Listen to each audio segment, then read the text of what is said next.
សំឬមិនសមរូបរាងក្រមុំខ្ញុំនាងក្រមុំពីសេះមិនចេះជឿប្តឹងទេណា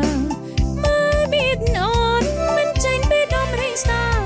ខ្លាំងអស្ចារ្យកញ្ញា80គីឡូបើបងបានមុំពីដូចជាខ្មុំបានកាមុំព្រួយឡាយណាទៅណាមកណាបនពោមីតបនស្គមដល់ព្រមត្រលាញ់ស្អីល្អកុំមកកាអូនពោបាំងទៅរៀបការប្រាក់អូនក៏មានមីតអូនក៏បានគាត់វាស្រួលលាញ់អូនទៅឬបើខ្លាចអូនកាច់ពេកអូនមិនតាច់តែបងទ្វេបើមានអូនផងចំឡាយចិត្តល្អហើយបងហើយដឹងអូនទៅបើបងគ្មានលុយកុំធ្វើមកស្អុយអញចឹងនិយាយទៅ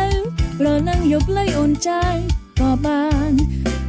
ថាអូនមកប៉ុនលោកពេកនៅតែអ៊ីនឬមិនហ៊ានបានជាបងងាកមកចេញ